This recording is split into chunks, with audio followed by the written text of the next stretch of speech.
Okay, welcome back. You're with us here on Halftime Report.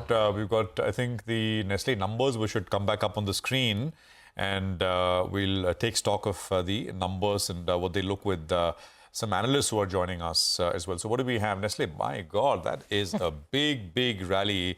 I don't think we've had a large cap name like Nestle move up 7% on the back of just sort of sheer numbers. If we can have the numbers up, net profit at 700 crores, nearly 700 crores compared to, I mean, this is in line with what the expectation was. Revenues have come in at about 47, 80 crores. So this is also absolutely in line with the expectation. So what are we missing? EBITDA has come in at, again, in line, 1100 crores compared to 1085 odd crores or so.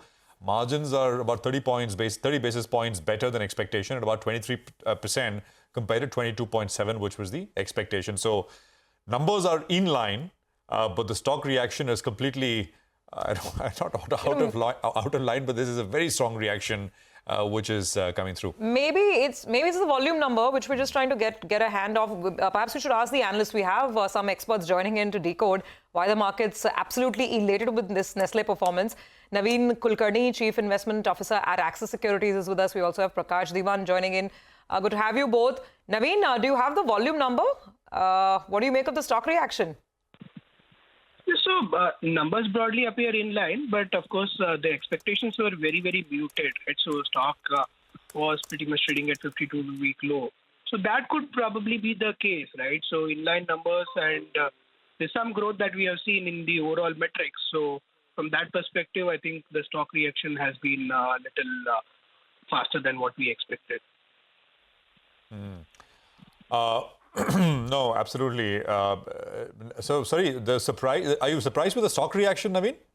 It's too early. I mean, it's just the initial. To some extent, I'm a bit surprised, but obviously, Nestle was beaten down quite a bit in the last couple of months, right? So, from that perspective, I would say that some bit of buying coming in is not something which is very surprising. Stock is, by the way, stock is at even now at similar levels where it was in middle of 2023. So it's been but most FMCG stocks have not really done anything for the last couple of years. Prakash Diwan is with us with what he's making of the numbers. Prakash, anything sort of stands out to you? Because it's a standout reaction in the stock. No, absolutely, Prashant. The reason why the market is so excited is Nestle usually is the harbinger of change in the volume trajectory. The simple reason that their products, do not go through the quarterly ups and downs in terms of competitive intensity and, which other segments could. I mean, you don't have a competitor to Maggi or to Nescafe or to Milkmaid or to so many of their product segments. So when volumes are better, EBITDA margins are better. I think the market is very excited about that change in EBITDA margins. I know it's 30 basis points, but it's the beginning of a change that could probably be more sustained. And in terms of valuation, it's available at, if I'm not mistaken, at one of the lowest, softest PE multiples in the last 12 or maybe 16 quarters. So it's definitely something where flight of capital will happen, and things could only become better. Remember, their Gujarat unit is the Sanand facility is also something which is just got commissioned. So if volumes pick up, it will probably be perfect timing. They are producing more, but they're also selling more. So all of that kind of is what could make things look very positive from here on. Okay. Naveen, what's been your call on the stock so far? And I mean, maybe you do your numbers and do the math once more details emerge. But where is it in the overall pecking order, Nestle?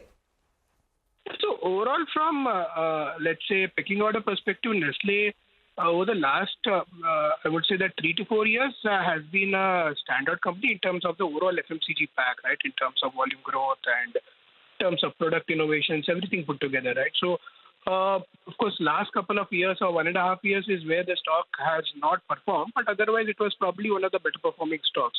So we have been positive on the company. Of course, last 1.5 years, it has underperformed, but now probably it warrants a relook considering the valuations are reasonable. Maybe something is turning around. We need to look into this a little more in depth. Probably we'll be able to ascertain in a couple of days how to look at the stock again. Okay, now got that. And we'll sort of revisit this, right, once we have the volume growth numbers, etc. Naveen, by the way, since we have you on the line, I mean, really speaking, are you expecting anything on the consumption side in the budget tomorrow? Something focused? Yeah, so I think that's been the key area, right? So we have seen the state governments definitely focusing on revival of consumption. So maybe it could also flow through to the central government also that there could be some activity, whether it is tax cuts or whether it's something else, which could mean that there will be focus on reviving the whole consumption theme in India. Fair enough. Will it be a sprinkling of lots of stuff or will it be something focused? I think that'll make a fair bit of difference as well. Naveen and Prakash, thank you both for joining us. Stock's starting to come off a little bit and I think that's rightly so. I mean, 6%, 7% move in a large 2 lakh crore market cap stock. I mean, and numbers are largely in line. So that is the sort of stock for you on Nestle. Market, of course, is holding 100.